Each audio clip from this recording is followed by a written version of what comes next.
Hello, health seekers. If you found this video, it's most likely because you too are trying to heal a myriad of crazy symptoms.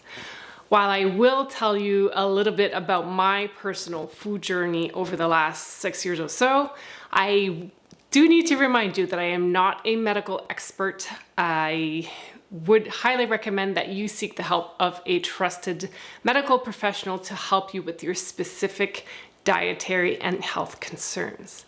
Now, about food. Food is a thing that can either help heal symptoms or can also cause a lot of unpleasant symptoms. What I mean by that is that when you are experiencing or going through a whole bunch of health conditions such as Lyme disease, thyroid disorder, celiac disease, EBV, even mold toxicity, or any form of toxicity in your body, even healthy foods can cause problems. With that being said, when I finally got help about 6 years ago, I went to see a naturopath, and she was the first one to suggest a food sensitivities test. That is great because it helps determine which foods are causing havoc in your body and perhaps making you feel unwell and preventing from your body to heal whatever it's going through. You eliminate all those foods and you start to feel better, which is wonderful, but sometimes even more foods can also become problematic as you start healing various issues. So for me, right from the start, eliminating eggs, gluten, nuts, peanuts, seeds, even meat or like animal products, dairy, legumes, was very beneficial. It helped me a lot. And at times when I thought I did feel better, I would go back and try to introduce some legumes because, you know, we all like hummus or adding chickpeas to a vegetable stew, but it would still be causing me some issues.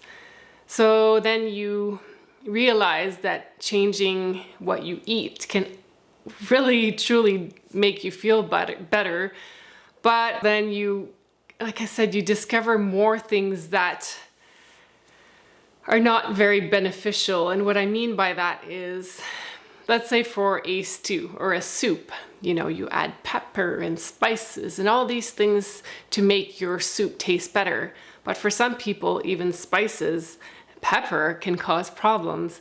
And until you eliminate those ingredients, you don't know. So symptoms for me that would be very frequent were a rash. I would get this rash on my chest or like on my rib cage area, and it was always feeling hot to the touch. It wasn't like hives or anything, but I knew that every time I ate certain things, I would get this rash. And some would say that's leaky gut or candida or SIBO and all those things. And at certain times in the last 6 years, I have treated or tried to treat those conditions, but it never made me feel any better.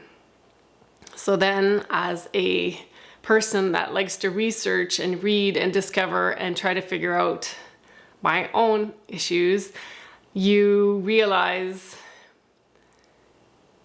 I forgot where I was going with this. This is what happens with brain fog and when you're not feeling very well. You just realize that more things create problems. So you become very, very, very in tune with your body. And so you become almost very scared to eat things outside of your comfort zone because you know that if you eat something, even if it's a salad at a restaurant, well, maybe the salad had nuts. Well, were those nuts coated with a sugary topping or something that is not that like health promoting for you? So you get to the point where you don't even want to go to the restaurant anymore. So you eat at home and you cook everything for yourself. So you know exactly what goes into your food. So again, certain things heal, but then other things flare. And at times you try and then reintroduce those little things that you love and that are healthy, but again, it proves to not be helpful or beneficial in order to heal what you're trying to heal. So all that being said, if you're anything like me and you're experiencing, whether or not you have celiac disease or like Crohn's and or thyroid issues, whether hypo or hyper or Hashimoto's, Lyme disease, mold toxicity, a lot of the foods that aggravate one issue seems to be very common for a lot of those. So gluten, 100% dairy, sugar, like refined white sugar, they have to go because they do not do anything good for a body when you're trying to heal. And that can be very hard for some, but when you feel so yucky and you can't function, whether it's migraines or digestion issues or everything else in between, you do get better at saying goodbye to those specific foods because they make you feel horrible. Things like chocolate, things like coffee, cinnamon, even cinnamon. For me, I was putting cinnamon in everything. Well, for me, I was reacting to cinnamon. Some say that things like coffee, chocolate, cinnamon, some spices, other spices, tea, they can all be contaminated with mold. But at some point, my body did get reactive to things that could contain mold, even though to the average public, a little bit of it is not going to harm them because their body is healthy enough to get rid of those toxins, the mycotoxins. My body was just accumulating mycotoxins and just not being able to get rid of it naturally. So it gets to a point where your body is very out of function. So any little thing that it does not like, you will react to, whether it's a headache, rashes, even sweating, heart palpitations. And to kind of change the subject, it's a food, it's a supplement. When I take supplements, oh my goodness, they are probably one of the top things that make me so reactive. I'm trying something new for the last month to help me get rid of mycotoxins, but today, you can probably tell, but my person is not as cheery and bright as usual because I feel like crap. I won't lie, but so at some point in my body, I will try something new, and sometimes it's okay, sometimes it's not. And even if I introduce a little bit of something like a supplement and then gradually increase the amount to help me feel better, with my experience, it usually makes me feel pretty crappy after a month. So then this is where I start, eliminating or reducing what I'm trying, even sometimes stopping everything, give my body a chance to get back to feeling somewhat normal, and then I try something else, which kind of scares me right now because I am about to start Lyme treatments very soon, and if I start them and I already feel like poop, and then I start the Lyme treatments, whatever my naturopath is going to suggest, I'm kind of afraid to feel worse before I start feeling better.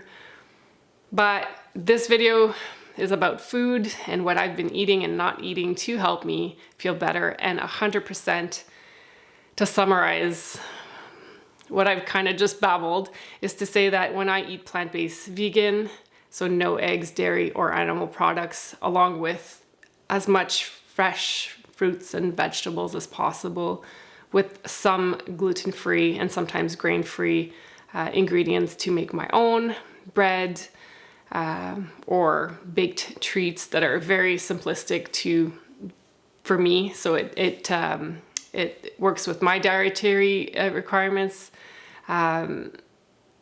it usually makes me feel my best. As soon as I stray away from that and maybe one day give in and get a salad from the restaurant and or a soup or something healthy, but somebody else made it, usually that's kind of when things start to like snowball and I don't feel good. When you don't feel great, sometimes it's really nice to eat something that somebody else made because it just gives you a break. But at the same time, I always end up paying for it. So you kind of have to weigh your positive and your negatives in a situation like that. Yes, it makes you feel good because somebody else made it and you get to enjoy it. But at the same time, if you're gonna, feel like all you want to do is sleep the next few days, then is it really worth it? Sometimes it is, but sometimes it's not because it takes your body longer to recover from something you ate, as opposed to making it feel better and give you energy.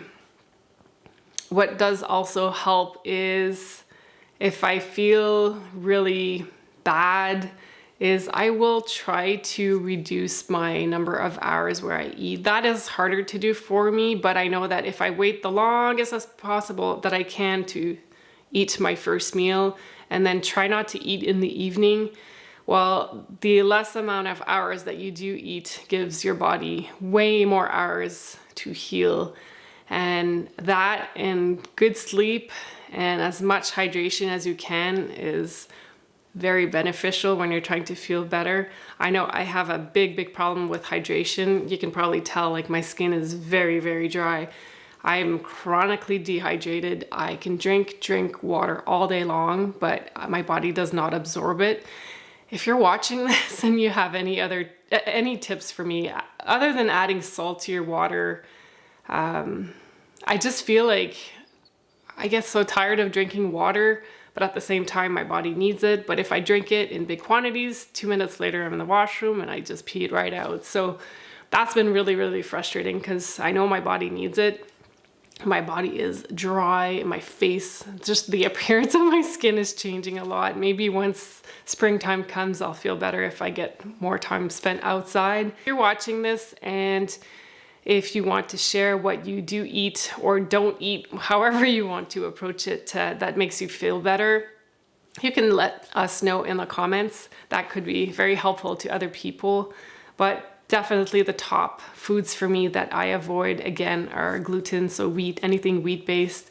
Most nuts and some seeds, peanuts. Again, peanuts are also a food that can be have a lot of mold. So if your body is reacting a lot to moldy foods, peanuts would probably be one to go.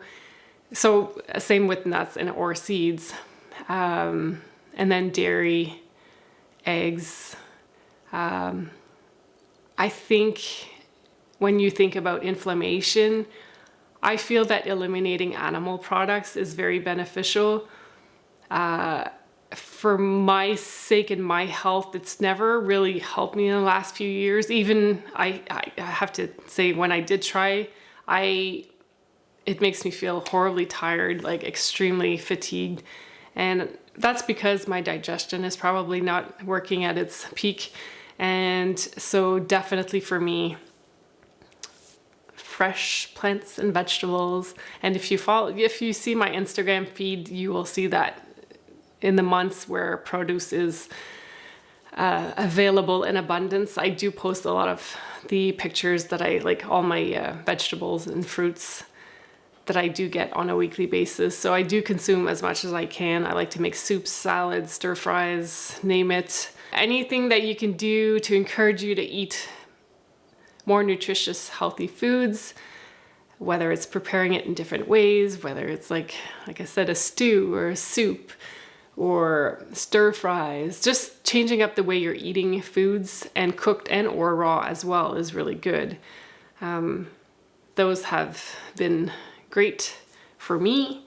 I did mention coffee.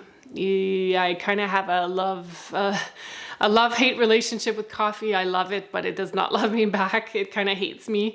I do go through phases of drinking coffee, and then right now I have to give it up because it's not helping me heal. So hopefully not drinking it will be helpful to speed up my journey, healing journey.